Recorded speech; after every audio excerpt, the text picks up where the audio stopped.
to go over those things because, the things were sort of pertinent things regarding probably the most elevated of all of the bhajan padatis that we have in the form of the Siksastakam Mahaprabhu. I mentioned last week that there were many bhajan padatis that have been written from the time of Mahaprabhu. So a bhajan padati is a book of methodology regarding how to perform bhajan, especially for those who aspire to serve in Braj or to serve Radha and Krishna in Vrindavan. Then the particular method for that is called Rag Anuga Bhakti. So I mentioned last week that Southern Bhakti can be of two kinds. One is Vaidhi Bhakti. So Vaidhi Bhakti means the adherence to the rules and regulations with the aim and objective of obtaining service to Lord Narayan or any other Narayan avatar in Vaikuntha. By the practice of Vaidhi Bhakti, it's clearly mentioned in Chaitanya Charitamrita, Sakale Jagate More Vaidhi Bhakti, Vaidhi Bhakti Brajabhav, Paiti Nahi Shakti. There's no possibility to obtain the moods of service that are present in Vrindavan by this practice of Vaidhi Bhakti. So what does that mean for us? Because is it that we follow no rules and regulations? So it certainly doesn't mean that. Actually, in Shastra, it's also stated, even for those who follow the path of Rag Marg, I'll explain Rag Marg in a minute, still, Shravanam Kirtanandini, Vaidhi Bhaktis Udantis tu. It means they also are following rules and regulations. So, for instance, Srila Rupa Goswami in Nectar of Devotion or Bhakti Rasamrita Sindhu, he wrote 64 different angas of practice, beginning with Guru Padasraya, Tita Diksha Shikshari, Vishrambena Guru Seva, Sadhu Vatmanu Vatmanam. So like this, he's written out 64 different angas for the practice of bhakti. And whether you follow Rag Marg or Vaidhi Marg, those things are still applicable. And I also gave the example that just as two students go to university, so of course, I don't even know if it's still a thing in universities now, but when I went to college, you had the option to take liberal arts. So liberal arts was just a more or less a generic academic program that you could take up if you did not have a particular goal in mind for a career or whatever the case might be. So, but you could also look forward to a specialization in a particular career, like medicine or law, engineering, whatever it might be.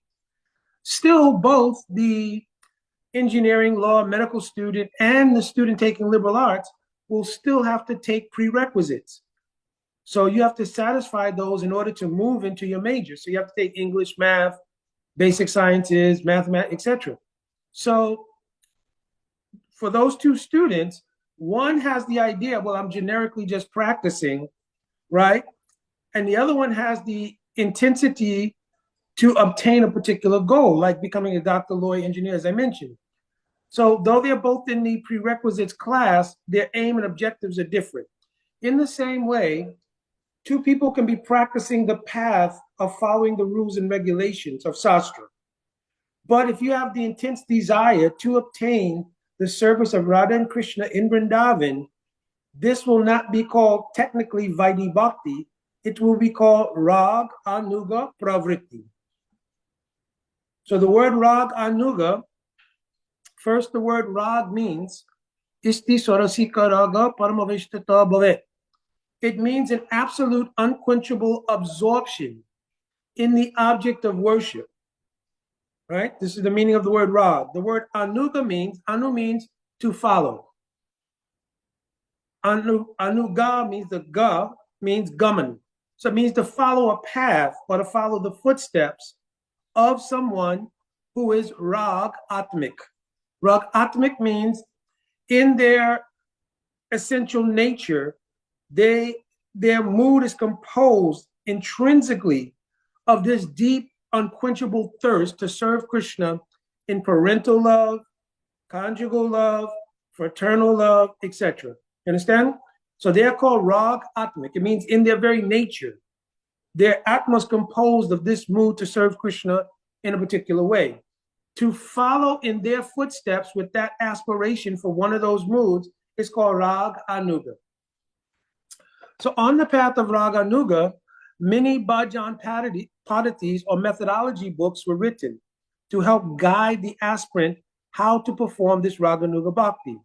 Some of the most prominent ones are Rag Vatma Chandrika of Vishwanath Chakravarti Thakur, Prem Bhakta Chandrika of Narottam Das Thakur. One more obscure is Manjari Sarup Nirupana. Also, more prominent and pertinent in our line is Manasiksha and Upadeshamrita. Upadeshamrita is written by Rupa Goswami. Manasiksha is written by Raghunath Das Goswami. So both are methodology books. But particularly for Ragmag, Manasiksha is called the Antarapant. It is the internal mood or the internal adjustments to be made to practice Raganuga Bhakti. Good morning, Mom. Then, somebody's got to mute out. Then there's a very prominent padati, which is very famous among all practitioners. It is called the Gaura Govind Archan Smaran Padati. Okay, Gaura Govind Archan Smaran Padati. It's a much more voluminous book than the smaller books like Upadeshamrita. Nectar of Instruction is only 11 verses. Manasiksha is only 12 verses, right? And we see that Sriman Mahaprabhu is writing a padati composed of only 8 verses. But the Gaura Govind Archan Smaran Padati is a really pretty voluminous book. And it goes into great detail about the external things that you do in your practice. So it's called the Bahya Pant. Bahya means the external path, right? Of course, you have to have internal adjustment, right? So it's not void of internal mood, but it's just here. You have to say this mantra this time of day to this person, followed by the, etc. So it's the external direct manual for how to execute the practice of Raganuga Bhakti. That was written by Dhyana Chandra Goswami under the guidance of Gopal Guru Goswami. Gopal Guru Goswami was a disciple of Akeshwara Pandit, a very famous associate of Sri Chaitanya Mahaprabhu. So it's coming down in that line. Sriman Mahaprabhu also wrote a bhajan padati. It is called Siksastakam. The entire padati is based around Harinam. So in other words, he's affirming that the most essential part of bhajan practice is Nam Kirtan. Tara Madhya Savasreshta Nam Kirtan. The most auspicious, most powerful thing amongst all the different angas of bhakti is Nam Kirtan. Why? Because Nam is directly Radha and Krishna themselves. So to develop absorption in their service would most logically be accomplished by realizing them in their sound form of the name. So he wrote an entire padati dedicated to doing bhajan based on Harinam. When Mahaprabhu first wrote the padati, it was during the time of his Leela prior to his entering into the state of his own absorption. I mentioned last week in the Adi Leela of Chaitanya Charitamrita, it gives essentially 2 reasons for the descent of Mahaprabhu. Prema Rasaniyas Karite Ashwadan. So this word Prem Rasaniyas Karite Ashwadan means to taste. So to taste, Prem Rasniyas.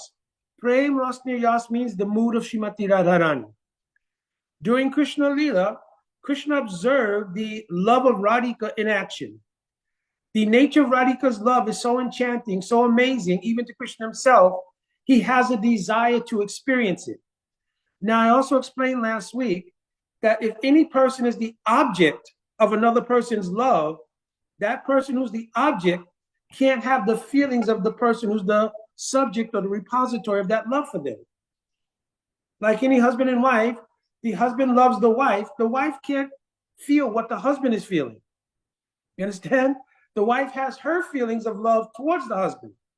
And the husband similarly cannot understand what the wife is feeling. That's the nature of what creates rasa. These 2 unique positions. In Sanskrit, between Radha and Krishna, they're called asraya. it means the repository of love, and Vishaya, or the object of love. So, Krishna, observing the nature of Radhika's love, the pinnacle of Radhika's love, it is called Madanakya Mahabhav. It has so many charming qualities and has such power. But Krishna himself, being the object of that, can't know what that experience is. But he has great desire to know. So then Krishna says, Purva Vrajvilasi 18 Abhilas. Even after the completion of the Brajalila here, he had 3 desires. What are those 3 desires? Shri Radha Pranaya Mahima Kidra Sovanyeva. What? Mahima means glory. What is the glory of this love that Radhika has? Swajena Adbutim Swajena Adbuta Madurima Kidraso Mvamadiya. What? My 4 kinds of special sweetness. Krishna has 4 qualities that are unique even among the forms of God. His flute playing, his incredible beauty of his form, his loving pastimes, and his devotees. How does Radharani taste those things that gives her such extreme happiness even beyond mine? This was Krishna's question. Then Shokyam Chasha Kidrasam Veti Lobat. So he had, lob means agreed to taste that kind of happiness that's present in Radharani. In order to do that, he takes shelter of the love itself. In other words, he takes shelter of that love to try to taste it. So many leelas are there of Krishna begging Radharani, please give me your mood, and so forth. And Radharani is saying, there are many things about my mood, especially the parts of separation that are very difficult to bear. So Radhika is very reluctant to give Krishna a mood. So then it explains, once while Radhika was in a deep mood of separation called Bhavan Milan. Bhavan Milan is when one witnesses their beloved leaving. Like there's 3 things, Bhavi Milan, and Bhut Milan. So Bhavi Milan means, let's say your loved one is going to be traveling. They're not traveled yet, but they're going to be traveling. So the inner intensity of separation hasn't fully taken place yet, but the initial stages are there. Because in 2 weeks, they're going to be leaving for 2-year work somewhere else. So you start to miss them already. This is called Bhavi Milan. Bhut Milan means after they've arrived at that place, and now you're communicating by letters and so forth and so on, the kind of separation you feel in their absence. But the most intense form of separation is when you drive them to the airport. Every mile, when you pull up to the gate to park, then you get out, you walk them, and they're walking past security, which you can't go, right? And you're waiting. So that's called Bhavan Milan, the intensity of the feelings at that time. So when Radhika saw Krishna being taken on the chariot of Akrur to go to Mathura, she experienced a mood called Bhavan Milan. In that state, her heart is completely melted in the fullest degree.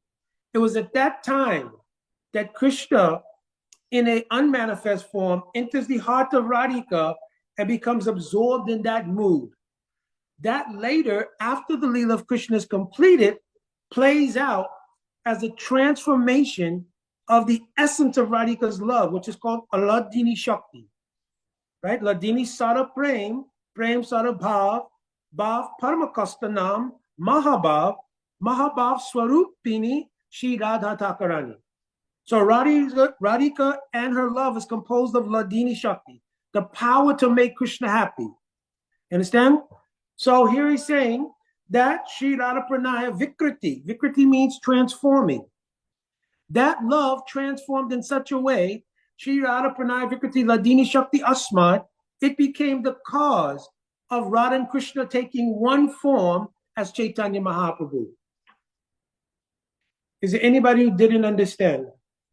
Some things you'll digest, but basically, is everybody following the chain of thought? Good. Now, once Chaitanya Mahaprabhu made his appearance, he not only wanted to taste the love of Radhika, Prem Rasniyas Karite Ashwadan, but Rag Mag Bhakti Loke Karite Prachar. He also wanted to distribute this mood. It's just like if somebody in mundane sense, hits the lottery. You become very generous-hearted at that time. Well, maybe. But people generally become very magnanimous and very generous at that time. So you reach out to your family members, dear ones, everything else, and you also try to endow them with some of the winnings and so forth, so on. So when Krishna was realizing the nature of the experience to taste Radhika's love, he wanted to distribute the path by which one can obtain service to that love, right? Anarpita chirim chirat karunavati kalo sumutpayatam unata ujwalarasa swabhakti sriyam. This verse also comes in the Adi Leela of Chaitanya Charitamrita, chapter 1. Here he's saying, for a long time, I've not distributed love on the level of how the gopis are serving Krishna, especially Srimati Radharani. So now I'm going to distribute that love, and a special feature of that is Unata Ujjala Rasa, which is the love itself, Swabhakti Sriyam. I will distribute the nature of the service to that love. That is called Radha Dasyam or Manjari Bhav. So this was the unique thing that Chaitanya Mahaprabhu brings. So he gives the path of Rag Marg. Why? Because he's Rasik Shekara and Paramakarun. Rasik Shekara means he has the intrinsic nature of tasting rasa. So now he's saying Rasik Shekara. Shekara means like the king, the crown jewel of Rasik person. So he's tasting the highest kind of rasa, which is the love of Radhika, and he's Paramakarun. He's the most merciful. Why? Because Radhika is also present there. It's Radha and Krishna combined. Karunam kurumai karunam varite sanaka sanatan varnita charite.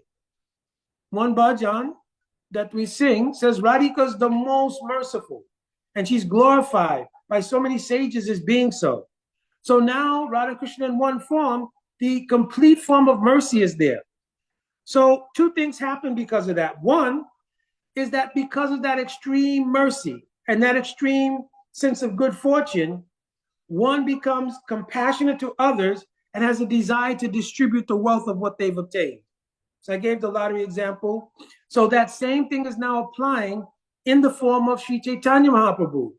All of the devotees from the previous incarnations, like Hanuman in Ram Leela, Jai and Vijay, the original gatekeepers of Vrindavan, the 5 Pandavas, Prahalad Maharaj, even Lord Brahma, Uddhava, they all are brought into this Gaur Leela and they're given separate swarup or bodies in Chaitanya Mahaprabhu's Leela, so that in the kirtan that takes place in the house of Srivas, they can have a taste of the highest Leela of Krishna, which is called the Ras Leela. So the kirtan in the house of Srivas is the Audotya form, means the magnificent form of the Ras Leela. Ras Leela is very exclusive. Only gopis can enter there, you understand? And in some Rasa Leelas, because Rasa Leela is performed in different places, only Radhika's own party can enter. Not even other gopis can enter. You understand? But now that highest pastime becomes, or Dorja becomes magnificent or merciful and expands, and it's accommodating now all the devotees from the previous incarnations. Understand? Uddhava becomes Paramananda Puri. Hanuman becomes Murari Gupta. The 5 Pandavas, they become the sons of Bhavananda Roy. Jai and Vijay become Jagai and Madai, and they eventually get praying from Nityananda Prabhu. So all the devotees, millions of devotees from previous incarnations come and they receive this mercy. So he's Rasi Chekar and Paramakarun. So during the early part of Chaitanya Mahaprabhu's Leela, he first acted to give pleasure, especially to Mother Sachi and Jagannath Misra and the Navadvip Vasis. Navadvip Vasis mean the residents of Navadvip Dham. In doing so, he also later on enjoyed scholastic pastimes, where he acted as a scholar. After the passing of Jagannath Misra, he went to Gaya to perform the last rites for Jagannath Misra. At that time, Ishwara Puripad, who had earlier seen Chaitanya Mahaprabhu in Navadvip when he visited Advaita Acharya, gave him initiation into the holy name and the Das Akshara mantra, means the Gopal mantra. You understand? And let me see. Yes, wait, give me 1 second here.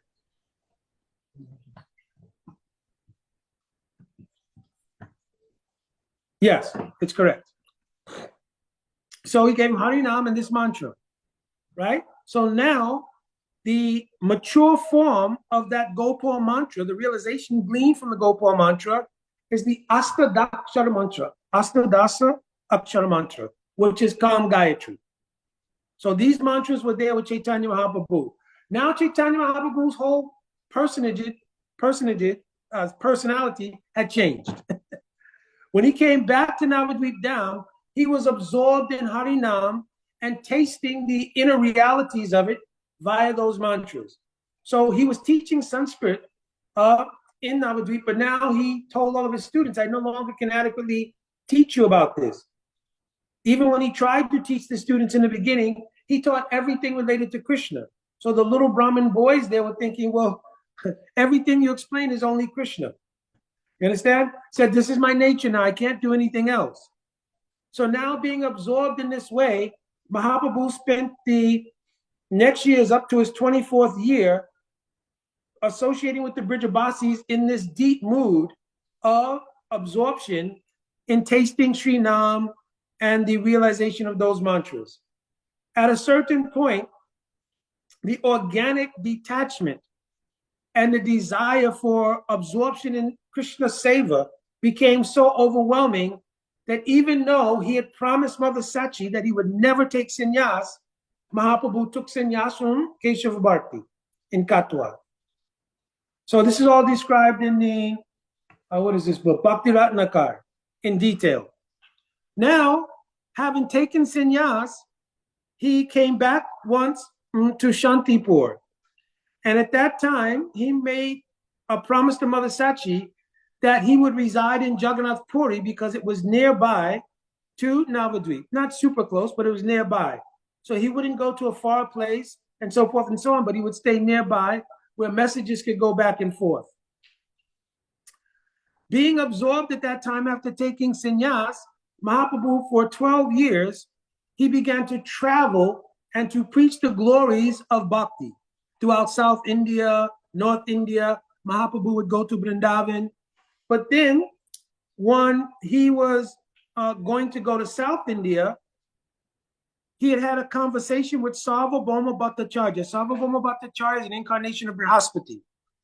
And Sarvabhauma Bhattacharya thought that Mahaprabhu was a young sannyasi and tried to teach him Vedanta. Sriman Mahaprabhu listened for 7 days to Sarvabhauma Bhattacharya speak, but he didn't give any replies. So Sarvabhauma Bhattacharya asked him, well, are you understanding anything? Are you grasping what I'm saying? And then Mahaprabhu said, yeah, I completely understand the verses, but your explanations I'm not catching. So then Sarvabhauma Bhattacharya said, how is it possible you can understand the meaning of the verses, but not the explanations of the verses? So then Mahaprabhu began to speak to him and completely gave him realization of where his flaws was based on Mayavad philosophy, etc., and taught him the actual meaning of all Vedanta and everything. After this, Sarvabhauma Bhattacharya became completely dedicated and surrendered to Mahaprabhu. So when Mahaprabhu was going to travel to South India, he told him, listen, you can remember that when you fainted, when you first arrived in Puri, Mahaprabhu went into the Jagannath temple, taking darshan of the deity of Jagannath, and he saw the form only of Jagannath. He did not even see Baladev and Subhadra. He only saw the form of Jagannath because he was absorbed in the mood of Radharani. He fainted, right? Saita Payanath, what is this? Saita Prananath Payinu, Dahane, Dahamon, what is this? Dahane, Girijanu. When I saw eye to eye Lord Jagannath, immediately I thought, here is my Prananath, from whom I've been separated, my beloved, for whom I've been burning in the fire of separation. And Mahaprabhu fainted. So the Jagannath temple priest thought, oh, this is like a madman or something. So they got ready to just kick him out of the temple. But then Sarvabhauma Bhattacharya came there at the request of people telling him what was happening. So Sarvabhauma Bhattacharya took a piece of cotton and he put it under the nose of Mahaprabhu so he could tell that he was still breathing. So then he was completely amazed. So he took Chaitanya Mahaprabhu back to his house, and that's where the discussion took place.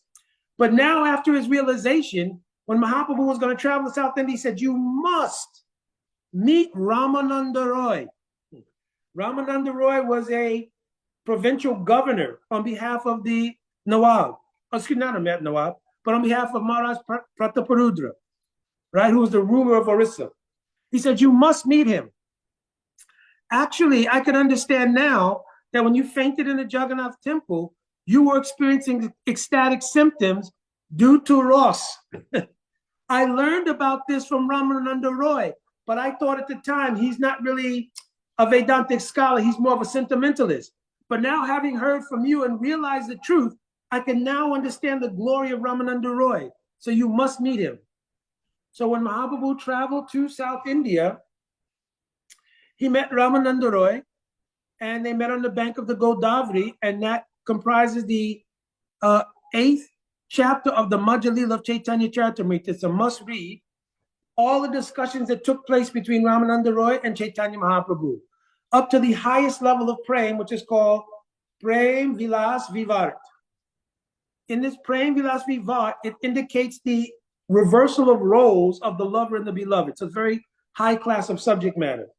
So he told, to make a long story short, he told Ramananda Roy, listen, you should give up everything and come to live with me in Puri. I cannot bear to be without your association. So, of course, Ramananda Roy would follow through with that, and Maharaj Prataparudra, being such a great supporter of Vaishnavas and also a great devotee of Chaitanya Mahaprabhu, he granted full pension to Ramananda Roy, and Ramananda Roy comes to Puri. While Ramananda Roy and Swarup Damodar in Puri, they are associating with Mahaprabhu and nourishing his mood to taste the mood that he came to taste, which was Srimati Radharani's mood. Once Chaitanya Mahaprabhu sent another close associate named Jagannananda Pandit back to Navadvip to take a message about his well-being and to distribute Jagannath Prasad to the devotees there in Bengal. So while he was there, Jagannananda Pandit met with Mother Sachi and met with many devotees. And as he was about to leave to return to Jagannath Puri, then he was stopped by Advaitacharya. And Advaitacharya said, I have a message from Mahaprabhu. I want you to tell him. So Jagannananda Pandit said, yes, of course. So then Advaitacharya recited a sonnet. Bahulaka kai lokiha lokaha ilabal bahulaka kaya hate na vikaya chal. Bahulaka kaya kai nahi ko aul bahulaka kaya iha kayache baul. So the word aul and baul means those who become mad due to inner spiritual absorption. Later on, people would imitate this mood, and therefore Aul and Baal became part of the 13 Apasampradayas or Sahajas. But the original meaning of the word is those who became mad due to absorption. So the meaning of the sonnet is that Advaitacharya, who called Chaitanya Mahaprabhu to descend to this world, was telling him, listen, now the mission for which you have come is completed. Everyone here in Bengal has become absorbed in love of God. Therefore, hate nahi ko chao. That chao means rice. Therefore, there's no need to keep the market open. He was comparing the distribution of Harinam and the distribution of Prema Bhakti to a marketplace. And he said, now the marketplace, no need for it to stay because all of the residents are completely full. There's no more need of any more rice. You understand? So now he tells him also, all of the business, meaning material business that was being done, is no longer being done. Therefore, from one madman to another, I'm telling you there's no more need for you to continue your mission. This was the inner meaning of this sonnet. Jagannananda Pandit, he did not really know this meaning, but he went back and he told the sonnet as he was ordered by Advaitacharya. While Mahaprabhu heard the sonnet, Swarup Damodar was nearby as well as other devotees. No one could understand the meaning of this sonnet. Only Mahaprabhu caught the meaning. Swarup Damodar, by the mood of Mahaprabhu, could understand the insignificance of something taking place. So he asked Mahaprabhu, listen, what is this strange poetry of Advaita Acharya? We know he's also a very elevated soul. So can you please explain the meaning? And Mahaprabhu told Swarup Damodar, listen, Advaita Acharya is, as you said, a very mysterious person. But you should understand that whenever there is a yajna, then the priest calls for the descent of the deity. Like if anybody's ever seen a fire sacrifice done, you know one of the things you have to do is establish what's called a shripad. Shripad is like a copper container, sometimes stainless steel, and it has auspicious marks on it. And then you put mango leaves inside and you put a coconut, which is also marked with auspicious symbols. That pot is then worshipped and the deity is called to enter into that, to be there as a witness to the fire sacrifice.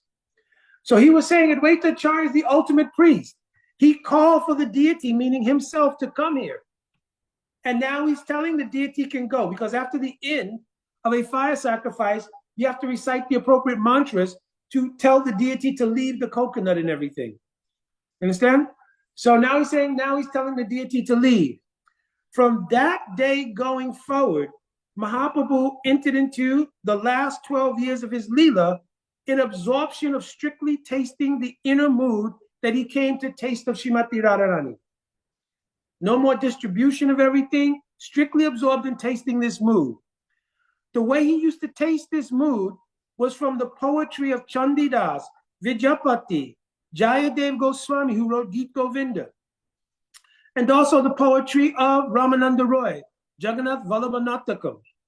So they used to sing these poems and songs to him, and Mahaprabhu would relish the different moods of Srimati Radhika in a place called the Gambhira. Gambhira was a room in the house of the priest of Maharaj Prataparudra. His name was Kaisheshwara Pandit. So he gave Mahaprabhu a room there. It's a very small room, but he gave Mahaprabhu that room, and Swarup Damodar, around Roy Ramananda, and his personal servant Govinda used to only go in that room. Because in that room, Mahaprabhu was tasting the moods of Radhika as she was during the Bhavan Milan, means the intense separation of watching Krishna being taken on the chariot by a Krur at Uddhav Kyari. The Gambhira was Mahaprabhu tasting that mood. You understand? So Mahaprabhu was tasting the highest mood of Radhika at Uddhav Kyari after Akrura was taking him on the chariot. Mahaprabhu became absorbed in that mood. Among the different things which were stimulating Mahaprabhu's mood is a bhajan parati that he himself wrote, which was called Siksastakam. So that is the history of Siksastakam. He wrote the Siksastakam earlier while he was traveling preaching. He wrote the Siksastakam for people to understand how to obtain the path of Raganuga Bhakti and the ultimate goal of Radha Krishna Seva through the chanting of Harinam. But now, as he was reciting his own verses to Swarup Damodar and Roy Ramananda, he was tasting them as the moods of Radhika. So there are two explanations for these verses. I'm going to focus mainly on the verses applicable to our growth in the practice. You understand? Maybe I'll touch something on some of the verses of the inner meanings, just so you get an understanding of the flavor of Mahaprabhu's tasting these things while he's in the Gambhira. So in the very first verse, Mahaprabhu writes, Chaito darpanamajanam bhavamahadavagni nivapanam. Chaito darpan marjanam. He's saying that the consciousness, the chitta, it is like a mirror. And just like a mirror can reflect whatever's put in front of it, the chitta of any jiva reflects the influence of either material energy or spiritual energy. When the heart is not clean, Bhava Maha means with the influence of material energy or the material paradigm, then Bhava Maha Davagni Nivapanam, or Davagni. Davagni means like a forest fire. So he's saying when the jiva's chitta or consciousness is influenced by the material energy, then it causes great suffering, just like being entrapped in a forest fire. But nivapanam, this is all extinguished. So to put it in context, you have to go to the last line first. Savatma snapanam param vijayate Shri Krishna Sankirtan. How is it extinguished? By this param vijayate Shri Krishna Sankirtanam. I'll give another explanation when we come to that line. But it's essentially saying by this Harinam Kirtan, that fire of material existence, which is reflected on the chitta of the jiva, is cleared away completely. Once it is cleared away completely, Shreya Kairava Chandrika Vitaranam Vijavadu Jivanam, then the chitta of the jiva becomes a suitable place for the descent of the spiritual energy called Swarup Shakti. What is this Swarup Shakti? Suda Sattva Visesh Atma Prem Surya Anksa Samyabak Ruchi Bis Chitta Maslanya Kriyaso Babuchite. This Swarup Shakti is composed of Sandini, the spiritual foundational substance, Samvit, spiritual cognition, and Aladini, the bliss that comes from that spiritual cognition in relation to Krishna or Radha Krishna. So when a ray of the sun of that Swarup Shakti or praying descends to this world onto the chitta of the jiva, it causes the good fortune of the lotus of the heart to blossom. This is such an excellent poetry describing what happens as we advance in bhakti. As we do our practice with intention and with meaning under the guidance of Guru, then the heart opens up just like a lotus.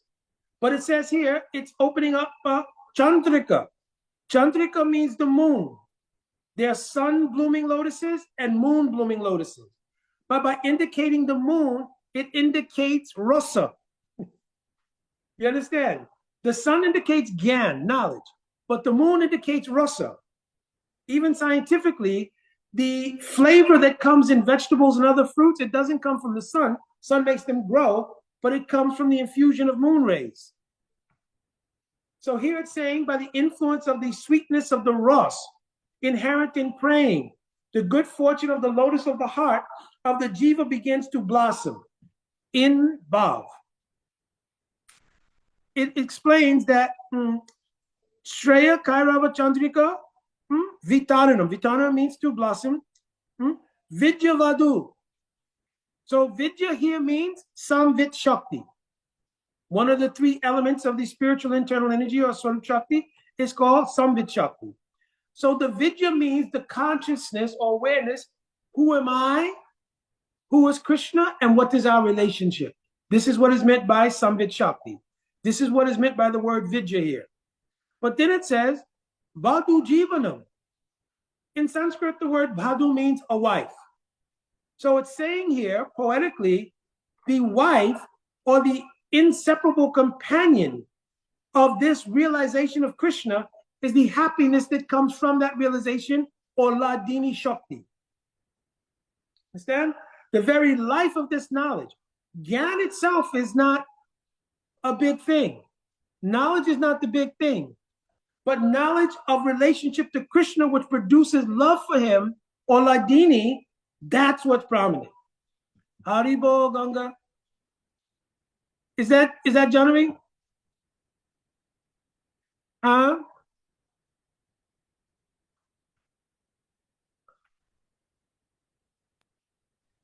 That's Jonathan's daughter. That's my granddaughter. Oh, boy, they look. They do. Oh. They remember a lot. All right, because I was getting ready to get on her and tell her to sit down and listen there. All right. So this Vadu Jivana means the very life of this Vidya Shakti, Samvit Shakti, is Ladini Shakti. So it's describing the descent of Samvit and Ladini or Swarup Shakti. Understand? Then, Anandam Buddhivadanam Pratipadam Purna Amrita Swadanam. So Ananda means bliss. Anandam Buddhi means the ocean of bliss. So if you give poetry that says, one, after obtaining bhav, enters into prem after they give up this body, because this body cannot be a container for prem. The spiritual emotions that are in prem are not digestible by the physical body. Therefore, you have to have a suitable container. The suitable container is a spiritual body itself. So in this body, we can only go up to the stage of Bhav. So now Mahaprabhu is describing, but having given up this body and obtained a body composed of spiritual substance, it is called Vastu Siddhi. Then Anandam Buddhivadanam, the ocean of love, Pratipadam, at every step, Purna becomes more complete. If there's an ocean and it's complete, how it can become more complete? So he's describing that love itself is ever expanding. And the bliss derived from the ever expanding love is also ever expanding. So Anandam Buddhivadanam, Pratipadam Purna Amrita Swadanam. So he says Pratipadam. What does Pratipadam mean? Once you obtain the stage of prem in your Vastu Siddhi body, that prem will begin to grow in incremental stages called Sneha. I'm not going to describe each stage here. That may be another class. It's written in the book Ujjwala Nilamani by Sri Rupa Goswami. He gives all the descriptions of the different stages of prem up to the highest prem of Radhika Madanaki Mahabhav. The first thing is called Sneha. Then comes Pranay, then Man, then Rag, then Anurag. Anurag is its own developed feature. Then Anurag turns into Mahabhav. This Mahabhav has two divisions, Rudha Mahabhav and Adirudh Mahabhav. In the Adirudh Mahabhav, there's also two divisions, Modan, when there's meeting, and Mohan, when there's separation, and ultimately and exclusively only in Radhika is Madan Bhav. So maybe one day I'll give a full explanation of all of these different stages to make the class more fruitful. Maybe just briefly, I'll try to go through them. Sneha means when love increases to the point where the love illuminates itself further and causes a further melting of the heart. Just like in the first verse, when you get Bhav, it says, Ruchi bis chittamasrinya. Ruchi means the particular taste of loving service you have towards Krishna. When you obtain prem, that ruchi becomes more fully melted and reveals a spiritual body. Now it's saying in the stage of sneha, aruya paramakasta chit deepa deepana hridayam dravyatam. It says the heart becomes further melted, chit deepa deepana. The word deep means a light, like the ghee wick. So if you have one ghee wick, it provides illumination. If you add another ghee wick to it, it doubles the illumination. So now it's saying prem increases even more. When prem increases more, it opens the doorway that the love can now take different kinds of divergent turns. So this leads to man. And what is this verse? Ahi premana goti swabhava kutila bhavet hetu ahetuscha manam yunam udanchati. It's describing what is man. Sometimes hetu with a cause, ahetu without a cause. Sometimes the love takes crooked dealings. This makes the love taste sweeter. Then pranay. Pranaya shasya. Visrambena katita buddhi. The learned say that this word pranaya means visramba. Visramba means when all barriers between the lover and the beloved are removed. You understand? Therefore, the lover and the beloved consider themselves like one body. You understand? Just like one example is there. Radhika, she was dancing in Ras Leela. And when Radhika had some perspiration on her forehead, she took Krishna's pitambar and just grabbed it and started wiping the perspiration. You understand? She feels so close. She feels like there's nothing that's yours and mine. Everything is ours in the absorption of this stage. Understand? Because normally it would be an etiquette that you wouldn't do such a thing. Just like in the mundane world, if you're going on a first date with somebody and someone took your sweater or your cloth, your shawl or whatever, and start wiping their face with the sweat on it, that would probably be the last date. You understand? Even if you didn't say anything, that's probably the last date, right? So, but Visramba means when things change. So now, just like, for instance, to make it more personal, this shawl used to belong to my wife. Somebody gave it to her, but I've always liked it because it's the right size, the right fit, and everything else. So I've worn it so much to the eventuality that now what's hers is mine. You understand? And she's making comments on this in the background. Anyway, so this is what is Vishramba. This is the stage of Pranay. Pranay leads to Rag. Rag means the stage in which even unhappiness becomes happiness. Dukkamarikam chitte shukkat ena evarajayate. When even something that would cause happiness, because of its relationship to the beloved, it permeates it with happiness. Example is given by Rupa Goswami that Srimati Radhika, to watch Krishna take the cows out for grazing and to watch him return, she would sometimes stand on the hill of Govardhan, barefoot. You understand? And standing barefoot, very sharp stones are there, the heat of the sun making them even more sharp and painful. But just the prospect of seeing Krishna, she would feel no pain. You understand? So, Rag, Anurag. Anurag means when love becomes so powerful, it takes over and becomes the controlling element of the lover and the beloved. So Anurag Swasamveja Dasya Prapya Prakasita Yavat Asrayas Vritti Bhavaschet. So here it's saying that there are three features to this Anurag. One is that Anurag Swasamveja Dasya. It becomes the recognition of itself by itself. In other words, it sees the nature of love emanating from the heart of Radha and Krishna. It becomes its own entity, recognizing that, and uses itself to create further enhancement of the Leela of Radha and Krishna. Also, Prapya Prakasita, it takes shelter in their bodies and externally manifests these symptoms like hair standing on end, choking of the voice, change of bali, the Siksastakam Verse. You understand? So this is happening by the influence of Anurag, taking shelter in the bodies of the lover and beloved and manifesting. Here's the trick. This is why this is deep. Because one of the hallmark qualities of Madhurya Rasa, or conjugal love, is Pracharamukata. It should be kept deeply hidden. But now love takes over, and it's just like I'm giving an example in the mundane world again. If any two people in their intimacy, whatever, and if there's any under 18ers here, then close your ears, right? So they in their dealings of affection, they may create what are the things used to be called? What is Haribo? Somebody put something on your mark on your neck. What's it called? Hickey. Why is the hickey? Okay. So what do you do if that happens? Because you don't want to go to work with that thing. Yes, everybody takes a turtleneck shirt or something else to cover it. You understand? So, but love is saying no. Love is looking at the prem china. Prem china means the marks of love, and allowing it to be exposed on the body of Radha and Krishna. You understand? Prapya Prakashita. It illuminates the nature of their love on their bodies by exposing their love for each other in the form of the Siksastakam Verse. Then, Yavat Ashray Vittis Bhavchet.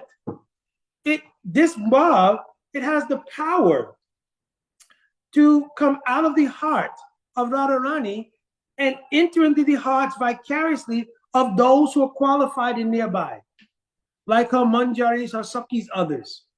You understand? And when it enters their heart, asana janatarit valodanam, it churns the heart with the same mood. You understand? So these are the features of Anurag. Also, Anurag is Saranubhuta Kuryoyam Navanava Priyam. It makes the love ever new. So we call Krishna Nava Yovanam. He's an ever fresh youth.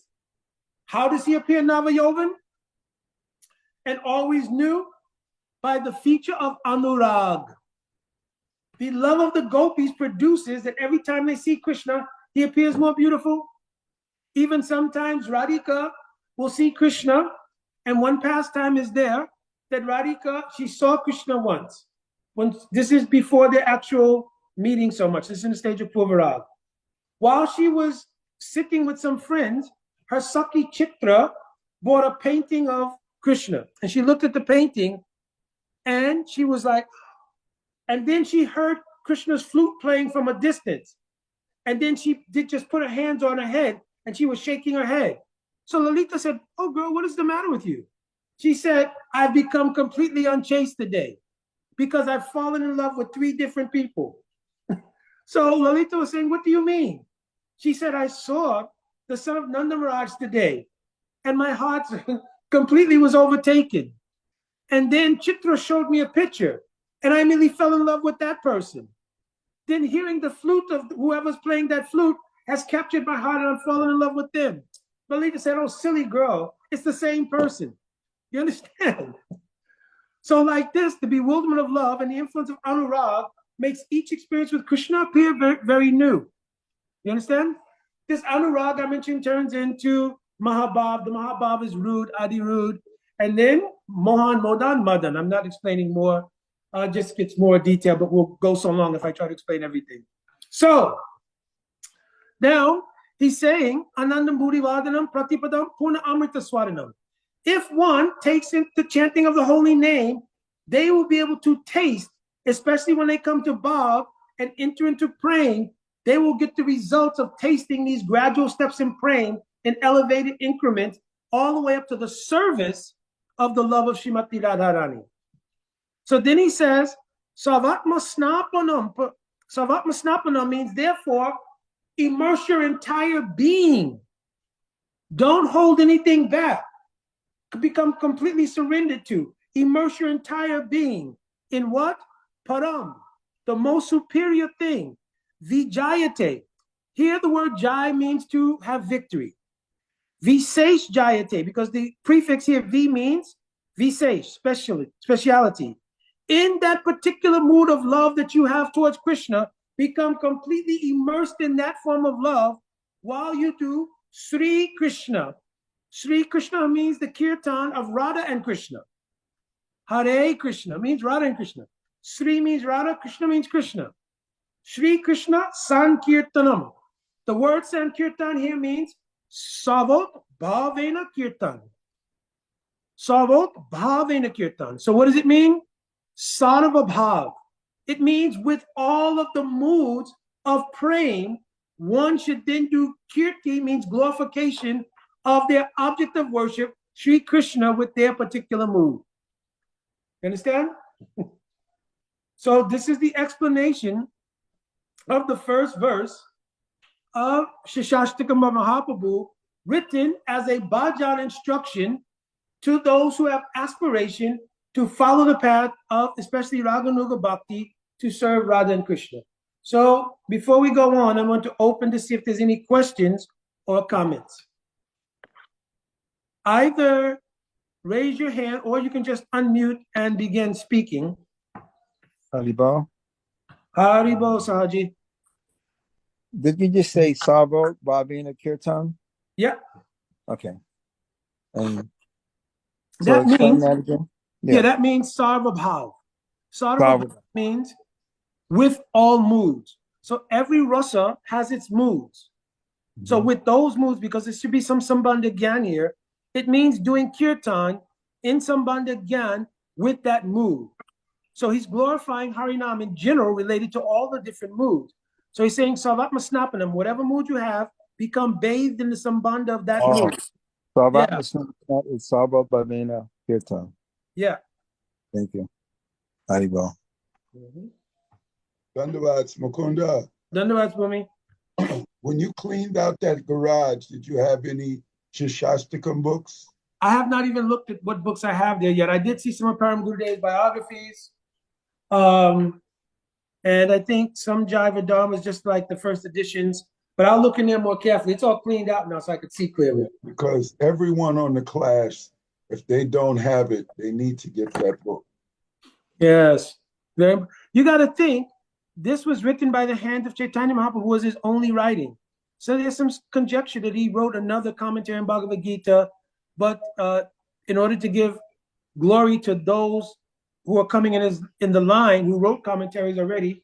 He threw it away. Or was it commentary in Bhagavatam? One or two. But anyway, there's no vetting of that. Yeah, but everything that you're speaking is in Gurudev's copy of Siksastakam. Siksastakam. Yeah, exactly. With the commentary of Bhaktivinoda Thakur and Gurudev. If devotees on the line don't have it, they should get it. And then that will help them, because I'm going along with you as you're speaking, and I'm turning the pages and I'm seeing it. Oh, good. Good. Of course, over the course of years from giving the kata, I'm just speaking it from the remembrance of what Gurudev and our other acharyas have written on it. Understand? Now, I'm going to give one description, and before we end for today, because I've been a little under the weather, so I want to take a little time to do some recuperation. But I do want to give one explanation a little bit of the Rosik meaning also here. Mahaprabhu being absorbed in the mood of Srimati Radharani is also praying. Cheto Dharpana Majanam. When Krishna used to take his cows out, especially during the monsoon season, sometimes to take shelter from the rain, Krishna would go to Govardhan and enter into the caves of Govardhan. Srila Gurudev used to say that the gopis, they used to follow Krishna's movements by Bhav Netra. Netra means seeing or eyes. Bhav, by the mood of their inner separation from him. I explained last week, there are 4 kinds of separation, 4 kinds of meeting, right? I'll just do it quickly. Purvarag means the feeling of separation prior to meeting the beloved, even though you've heard about the glories of the beloved and you have attraction. But prior to official meeting, there's called Purvarag. When you meet with that person after Purvarag, it is called Sankship Sambho, right? Means it's like meeting is brief. Brief meaning it's like there's not a real in-depth meeting, right? Then there's man, right? Which is one form of separation. When that takes place, then meeting after man is called Sankirna Sambho. It means meeting that is contracted by the atmosphere that spawn the man. Man means like when Radhika enters into a mood of being sulky, right? It could have a cause, it could not have a cause. I already explained it in the verse earlier. But for Krishna to break that man and they come back together, the atmosphere is still permeated a little bit by the incident itself. I'll give a quick example. Sometimes Krishna wants to glorify the beauty of Radhika. So Krishna may say, you have eyes that are like the stars. And when you smile, your teeth are like Chandravali. So the word Chandravali means Chandra Avali. So it means the rays of the moon. But when Radhika hears the word Chandravali, she thinks of it as her rival, Chandravali. This is called Gotra Skalana. Just like you don't want to be on the wrong end of dating someone and you call them by the name of your ex, right? So Radhika, under those circumstances, has a reason, then she'll become angry. And she will tell Krishna, oh, then you really enjoy the beauty of Chandravali. You can go in that direction. If you walk so many this, that, you'll run into your Chandravali. But you don't need to talk to me. Then Radhika will go someplace and become very sulky, etc., etc. So then Krishna will have to do very many things to break the man of Radhika in order to amend for that. Even though he did not mean to call Chandravali, but this is some example how man can take place. So even when they meet again after that, Krishna has to try to break the man. So in that atmosphere while he's trying to break the man, it's called Sankirna Sambho, contracted meeting. Just like Krishna will beg sometime, Smara Galana Kandanam, Mama Sirasi Mandanam, Dehi Pada Palavam Udharam, Priye Charusile, Manchamaye Manam Anidanam. So in Gita Govinda, Jayadev Goswami is written, when Krishna once was trying to break the man of Radhika, he sang such a beautiful phrase. Listen, oh Radhika, I'm burning in separation from you. will you please show me some favor just by showing me a little bit of your smile from the corners of your mouth? 2, relieve me of my suffering. Please, if necessary, can you take your 2 lotus feet and you can place them on my head? Then he tells him, oh, Radhika, please give up your man and you forgive me. If necessary, because man is such a heavy burden, give me that burden. I won't tell whole Leela, but Gurudev once told a pastime, when Radhika was appealed to by Krishna with this kind of mood, Radhika had come to her door and she was holding rice, dal, some sabjis, everything, because she had just finished cooking, and Krishna was making this plea, right? Of course, the real image of this is in one painting by Shamarani Didi, where she has Radha and Krishna in the kunj sitting next to each other. It's called Seva Kunj painting. That painting is related to that verse. You understand? And Radhika's mood at that time is called Kila Kinchit Bhav. Anyway, I'll get off track if I try to go through all these things. But in the Leela, she comes to her door, Gurudev told, and Krishna's pleading like this. And he says, Manchamai manam iranam. Make a gift of your man to me. So Radhika says, okay, very well. So then she takes the rice and dal and everything and pours it on Krishna's head. Understand? So Krishna then smiles, causing Radhika to smile, but her man is now broken. Understand? Next is pravas. So what we're talking about now, in the esoteric meaning of this verse, is that when Krishna will go to take the cows out, it is a separation called pravas. But the gopis, by their inner mood called bhav netra, they follow Krishna's progress. But sometimes when he takes shelter of a huge tree or one of the caves of Govardhan, in their heart while they're meditating, they lose sight of him. When they lose sight of him, bhava maha davagni, the great fire of their mood of separation comes. So Mahaprabhu was also talking about this in relation to his mood as Radhika. Then he says, but nivapanam, that mood is extinguished. Shreya Kairava Chandrika Vitaranam Vidyavadu Jivanam. That mood is extinguished when the good fortune of the lotus of our praying again opens, and Vadu Jivanam, we are united again, which is the life of that praying. Sambhog is the real life of the praying, not separation. But separation nourishes meeting. So he's telling now, listen, Radhika saying, when my heart again blossoms due to the moon rays of praying, at that time, nirvapanam happens, that separation distress is completely eradicated, and vitaranam, the fullness of my blossoming in love takes place, vidya vadu jivanam. So here vidya and vadu mean Krishna and Radhika. Why? Because Krishna is the predominating deity of Samvit Shakti. And Radhika is the predominating deity of Ladini Shakti.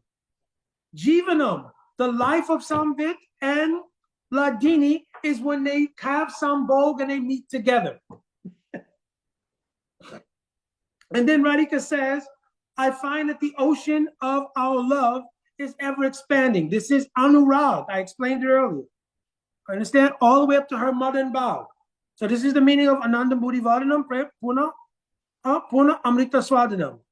Then Sava Atma Snapanam. Radhika saying she's completely bathed. This is a deep element. She's fully taken shelter in Madan Bhav, her mood. She fully takes shelter of separation to cause meeting. I've explained this before.